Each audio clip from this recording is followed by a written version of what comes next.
दूसरी बात, बे सरपंचों को चोर कहना, मेन बात तो ये होगी हमारे माननीय पंचायत मंत्री देवेंद्र सिंह बबली, उनकी जो बोलने की जो लैंग्वेज है ना, सबसे ज़्यादा विरोध तो पूरे हरियाणा में उस चीज़ का है। ना कि चिंगारी यहीं से निकली है, चिंगारी निकाली है उन्होंने हर किसी की, बे तेरी इंक्वायरी करा दूंगा, तेरी इंक्वायरी करा दूंगा। तो माननीय मंत्री जी, मैं तो नहीं पूछूंगा भाई किसी की इंक्वायरी कराए, किसी ने टाइम भी तो दे, सारे ने कवा ना। तो आपको इंक्वायरी से याद आ गया कि मतलब एक लाइन तो उनकी ये हुआ है, मैं जांच करवा दूंगा, ये मतलब डरावा है या मतलब वो मतलब समझ नहीं आज तक, आप क्या देखते हैं? या तो वही बात है, वो कौन क्या करते, बोला शेर आ गया, शेर आ गया, शेर आ गया है, बोला गाँव वाले आवे, वो आया नहीं पावे कड़े भी, और जिस दिन आ गया उस दिन कोई गाँव वाला आया नहीं, बोला तो रोज बका हुआ है। तो वह तो इसने मंत्री जी ने तो खेल कर लिया, अब तेरी इंक्वायरी करा लिया, तेरी इंक्वायरी कर लिया। तो देखो मंत्री जी हैं, उनको शोभा नहीं देती। मैं तो उनको एक छोटा सा एक गांव का पूर्व सरपंच होने के नाते मेरी तो एक उनको एक सलाह है, भाई आप पूरे हरियाणा को रिप्रेजेंट कर रहे हो मंत्री के तौर पे, और किसी गांव के सरपंच के साथ खुंडी लगाना आपको शोभा नहीं देती। तो भाई इन दिनों सरपंचों का जो मुद्दा है बड़े लेवल पर चला हुआ है, और सरपंचों की अगर बात करें पंचायत की, हमारे गाँव का एक इतिहास है, जब भी कोई बाहर से कोई अनजान भी आ जाए ना, किसी का घर ना जानता, उन्हें कह रहा है भाई चलो सरपंच का चला, पंचायत का चला, एक मान सम्मान का प्रतीक है। लेकिन इसी के बात हुई है कि मतलब इस बार जो सरपंच बने हैं बेचारे, बनते हुए रोडा पर बैठे हैं, लठ भी लग गए हैं, और लेकिन लड़ने लग रहे हैं, सरकार को है मतलब ठीक कर रहे हैं, सरपंच का हमारे साथ गलत किया जा रहा है। तो वह गांव गाजूवाड़ा टोहाना के अंदर आवा है, फतेहाबाद जिले के अंदर, तो विजय हरिपाल सरपंच काफ़ी जागरूक है और काफ़ी मेहनत और मतलब एक्टिव रहने वाले हैं, मतलब रहे भी और बाद में भी मतलब इतना ही वो रखते हैं अपनी चीज़ों को लेकर, चाहे गांव की बात हो। तो आइए उनसे चर्चा करेंगे कि आखिर कुछ समझने का प्रयास करेंगे। तो सरपंच साहब यहाँ पर बैठे हुए हैं। तो विजय जी राम राम। राम राम जी, राम राम। सुरेंद्र जी कैसे हो? मोनिका जी कैसे हो? ठीक ठाक हो? तो बिल्कुल ठीक ठाक है सरपंच साहब, लेकिन मौका के सरपंच ठीक नहीं है।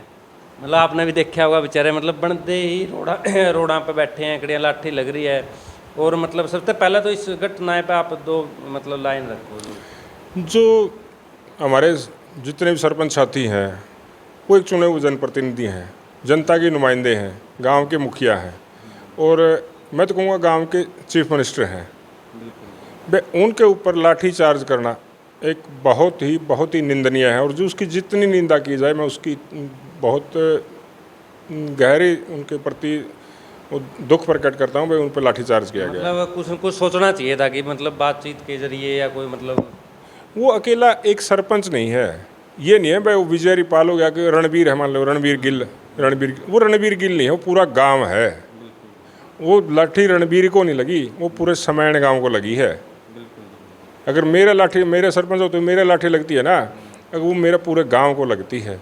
ये सोचने वाली बात है। सरपंच साहब जैसे 5 साल आप रहे हैं, काफ़ी सरपंच ऐसे अपने आसपास के पीरथला की बात करें, या जिन्होंने मतलब पूरे जुनून के साथ काम किया, देखा भी अपने।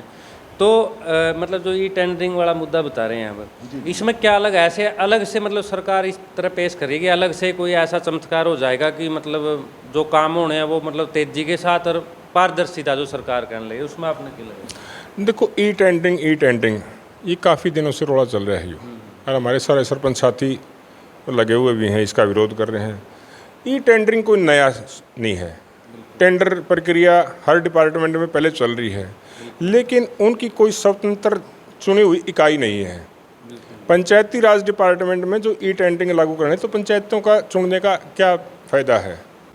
अच्छा, दूसरी बात, बे सरपंचों को चोर कहना, मेन बात तो ये होगी हमारे माननीय पंचायत मंत्री देवेंद्र सिंह बबली, उनकी जो बोलने की जो लैंग्वेज है ना, सबसे ज़्यादा विरोध तो पूरे हरियाणा में उस चीज़ का है। ना कि चिंगारी यहीं से निकली है, चिंगारी निकाली है उन्होंने, यानी कि हर किसी की, भाई तेरी इंक्वायरी करा दूंगा, तेरी इंक्वायरी करा दूंगा। तो माननीय मंत्री जी, मैं तो नहीं पूछूंगा भाई किसी की इंक्वायरी कराए, किसी ने टाइम भी तो दे, सारे ने कवा ना। तो आपका इंक्वायरी से याद आ गया कि मतलब एक लाइन तो उनकी ये हुआ है, मैं जांच करवा दूंगा, ये मतलब डरावा है या मतलब वो मतलब समझ नहीं आज तक, आप क्या देखते हैं? या तो वही बात है, वो कौन क्या करते, बोला शेर आ गया, शेर आ गया, शेर आ गया है, बोला गाँव वाले आवे, वो आया नहीं पावे कड़े भी, और जिस दिन आ गया उस दिन कोई गाँव वाला आया नहीं, बोला तो रोज बका हुआ है। तो वह तो इसने मंत्री जी ने तो खेल कर लिया, अब तेरी इंक्वायरी करा लिया, तेरी इंक्वायरी कर लिया।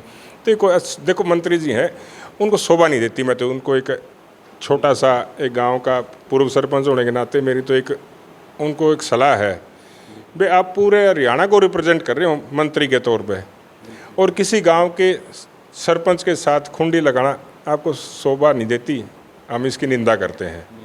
तो कहीं ना कहीं विजय जी ये भी तो हो सकता था, जैसे मतलब बातचीत के द्वारा क्या चीज़ नहीं हो सकती, वे समझाया भी जा सकता है, बिठा के मतलब बताया भी जा सकता है, उनसे मिल कर के, मतलब ऐसा कोई काम नहीं जो ना उसके। नहीं, ये मुद्दा पहले उठा था हमारे कार्यकाल के टाइम पे, ये मुद्दा उठा था 2018 में, और मेरे को एग्जैक्ट डेट भी याद है। 13 मार्च 2018 को हमारा सरपंचों का और पंचायत सेक्रेटरियों का प्रतिनिधिमंडल चंडीगढ़ गया था माननीय पंचायत मंत्री उस टाइम ओम प्रकाश धनखड़ जी से। तो हम सुभाष बराला जो हमारे से स्थानीय विधायक थे, और उस टाइम पे मेरे ख्याल में बीजेपी के प्रदेश अध्यक्ष भी थे वो। हाँ, हम उनसे जाके मिले उनकी चंडीगढ़ कोठी पे, उनको बात रखी हमने, माँ ये बात है। तो आदरणीय सुभाष बराला जी ने कहा कि मैं आपकी पंचायत मंत्री जी से मीटिंग करवा देता हूँ, और मंत्री जी वहाँ पर कोठी पे आए, उनसे बैठ के हमने पंचायत के जो हम चुने हुए प्रतिनिधि थे, सरपंचों ने, पंचायत सेक्रेटरी ने अपनी बात रखी, और उन्होंने कहा कि हम सरकार के आगे रखते हैं। नहीं बात बनी, हम धरना लगा के बैठ गए, तो सरकार ने वो बातें मानी। लेकिन मैं ये कहूँ, देखो अगर भ्रष्टाचार रोकना है, मेरी तो मेन बात तो भ्रष्टाचार पे है, सरकार को है भ्रष्टाचार। अगर सरपंच की नीयत सही है, काम करने का जज्बा है, तो सरपंच से बढ़िया काम कोई भी कौन कर सकता। ये तो आप देख रहे हैं जी, जैसे जो बिल्डिंग है इतने सालों से खड़ी है सरपंच की बनाई, और आज ठेकेदार की आप वीडियो देखते हो आप। बिल्कुल, और ठेकेदार तो क्या है यार, वही बात है सुरेंद्र जी, वो अपना मार्जिन निकालने की सोचेगा। अच्छा, दूसरी बात है, मेरे मुंह से ज़्यादा नीचे से लेकर के ऊपर तक कमीशन परसेंटेज मांगते हैं सारा। अरे मंत्री जी, आप ना रोकना तो या नीचे से लेकर ऊपर तक वाली परसेंटेज रोक दे, मैं मान जाऊँगा आपको, भाई मंत्री जी आपने कुछ कराया है। ये नीचे से लेकर के और ऊपर चंडीगढ़ तक जो परसेंटेज जाती है ना, इसको बंद कर दो और काम की क्वालिटी ले लो। सरपंच क्वालिटी देंगे, कमीशन सिस्टम तो बंद करते नहीं, नहीं क्वालिटी दे दे, कहाँ से क्वालिटी दे देगा। सरपंच साहब एक और जैसे ई टेंडरिंग वाला है, कई मतलब लोगों को समझ नहीं आता कि ई टेंडरिंग से पहले जो सरपंच काम करवाते थे वो सोचा भाई सरपंच घर आए अपना साइन करे वो पास हो जाता था, भाई उसमें भी तो मतलब ये प्रशासनिक तब्दीली होते थे। ऐसा है, सरपंच का जो काम होता है उसको प्रशासनिक स्वीकृति भी लेनी पड़ती है। पंचायत सेक्रेटरी उसकी time to time SDO BDO उसकी उस काम की मॉनिटरिंग करते हैं, और फिर जो एमबी भरते हैं मेजरमेंट बुक, वो जेई भरता है, उसके सारी एक एक नाप तोल होता है उसका। मतलब पूरी जब मान लो गली है बनने के बाद फिर उसको मतलब बनने से पहले भी उसको विजिट करने का है, और बनने के बाद कंप्लीट होने के बाद भी, और फिर जितने बिल हैं वो सारी वेरीफाई होते हैं जेई एसडीओ से। और अब जो ठेकेदार आएगा, मान लो ये कह रहे हैं ठेकेदार के बिल कौन वेरीफाई करेगा, जेई एसडीओ। तो मतलब ई टेंडरिंग में और पहले वाले में कुछ फर्क नहीं है कि मतलब ठेकेदार उसमें ऐड कर दिए, बस वो एक तीसरा खसम बना दिया भाई, सीधी 2 रुपये बात करा दो। तो मतलब गांव में तो चलो सरपंच ने पकड़ भी ले, 10 आदमी इकट्ठे होगा उसको तो मतलब सर ये शर्म है। मैंने मेरे गांव में चौपाल बनाई थी, एक एससी चौपाल, तो 9 लाख शायद 58-59 समथिंग उसके पैसे आए थे। वो गांव का सेंटर पॉइंट था, उसमें जो स्टैंडर्ड नक्शा था उसके अकॉर्डिंग बनाते, तो बीच में गरीब तबके के लोग रह रहे हैं, उनको एक हाल की जरूरत ब्याह शादी में चाहिए। अगर स्टैंडर्ड नक्शे के अकॉर्डिंग सर ठेकेदार आता तो स्टैंडर्ड नक्शे के अकॉर्डिंग बनाओ रहे, लेकिन वहाँ लोग रह रहे थे, उन्होंने मेरे से डिमांड उठाई, भाई सरपंच साहब इसमें खुला हाल होना चाहिए भाई, ताकि विवाह शादी हमारी बहन बेटियों की अगर शादी में कोई बारात उतारनी पड़े सारा हो। तो मैं चलो ठीक है, डिपार्टमेंट वालों से बात करी, बोला जी नहीं नक्शे के अकॉर्डिंग बनानी पड़ेगी। तो मैं भाई चलो ठीक है, आपने नक्शा बना दिया, तो मेरा गाँव का चीफ मिनिस्टर तो मैं हूँ, सही बात है, वो मन ने देखना मेरे गाँव में कौन सी चीज़ सूटेबल है। तो लोगों ने मेरे को लिख के दिया एप्लीकेशन पंचायत के नाम, हमने उस नक्शे को तोड़ दिया। नक्शे को तोड़ के जिस हिसाब से उन्होंने हाल की जरूरत थी, उसमें लेटरिन बाथरूम की जरूरत थी, उसमें एक अलग सेपरेट कमरे की जरूरत थी, वो हमने बनाया बड़े अच्छे तरीके से, और आज लोग उसका यूटिलाइज कर रहे हैं। तो ठेकेदार होता तो वो ये चीज़ें नहीं बनाता था। तो कहने का मतलब ये है कि मतलब ई टेंडरिंग जो सरकार इतना वो कर रही है कि मतलब उससे कोई ये नहीं है भाई एक पारदर्शिता आ जाएगी, मतलब इस चीज़ का कोई मतलब वो प्रूफ नहीं है कि इससे मतलब सब कुछ बदल जाएगा। मैं तो बिल्कुल भी नहीं मानता भाई इससे पारदर्शिता। मतलब जुनून की बात होती है, जैसे सरपंच साहब से जब ये सरपंच बने थे पिछले प्लान में, मैंने खुद मतलब ये चीज़ें देखी थी। इन्होंने सबसे पहले जो बुज़ुर्गों की पेंशन कट की थी तो ये फतेहाबाद चले गए। तो मैंने इनसे पूछा सरपंच साहब आप फतेहाबाद क्या लेने गए, पेंशन तो उनकी कटी है। वो बोले जी वो एक एक करके जाएंगे बेचारे, मैं एक बार जाके यही पता कर रहा हूँ कटे किस कारण से, ताकि उनको बता दो, जाना ना पड़े। तो ये कहीं ना कहीं ये जुनून हो तो सरपंच साहब दिक्कत नहीं है। देखो सरपंच जो है ना उसको सारा सब कुछ सोचना पड़ता है, समझना पड़ता है और गांव के हर तबके का ध्यान रखना पड़ता है। कोई भी बाहर से कहीं से पता नहीं परदेसी आदमी वो भी अगर गांव में आ जाता है, और इवन गुड़ बेचने वाले फिर भाई ट्राली लिए हैं, बेला रात ने ठहरना है तो कड़े बेला सरपंच के री वाले सरपंच नहीं है भाई, जाओ ठेकेदार के जाओ। ठेकेदार काम ही लगा, ठेकेदार तो पता नहीं को कहाँ वो क्या कर रहे हैं। हाँ 9-2 वो तो अपना माल खाओगा, 9-2 11 हो जाएगा भाई। तो मेरी तो आपके माध्यम से सरकार से और माननीय मंत्री जी से और हरियाणा सरकार से निवेदन है कि सरपंचों की जो डिमांड है, जो ई टेंडरिंग का विरोध कर रहे हैं, वो एक जायज़ है।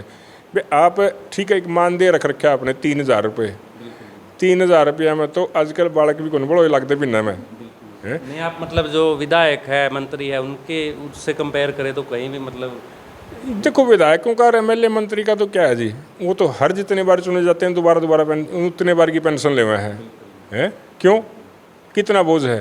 और कर्मचारी जो अपने धरना बैठे हैं आज ये चंडीगढ़ में पीटे भी बेचारे पंचकूला में, वो उनकी पेंशन उनकी बंद कर दी। भाई वो तो 25 साल 30 साल सेवा करें, भाई चलो तनख्वाह तो मिल रही है उनको, फिर भी सेवा करके रिटायरमेंट होने की, रिटायरमेंट में तो बालक बच्चे तो पिछवाड़े लात मार दें, बेचारे कट जाएंगे। तो इसलिए मेरी तो निवेदन है कि भी इनकी बातों पर, इनकी जो डिमांड है उस पर सहानुभूतिपूर्वक विचार करें, और इस ताकि एक गांव में जो विकास का पहिया है वो सही दौड़ सके। और दूसरी बात, सरपंच भी कुछ एक होते हैं, ये तो देखो चौड़ा में गुणा होता है जी, जो फंड का मिस यूज़ भी करते हैं। बात पे मैं थोड़ी सी बात बढ़ाऊंगा। अगर कोई सरपंच गलत करता है तो सर आज सब कुछ है, ये तो है नहीं भाई सरपंच के खिलाफ कुछ हो ही नहीं सकता, उसके खिलाफ भी कार्रवाई करवा सकते। आजकल तो सारा कुछ है सुरेंद्र जी, आरटीआई लगाओ, आप सारी जानकारियाँ लो, आपको आपका राइट बनता है, कोई भी ले सकता है।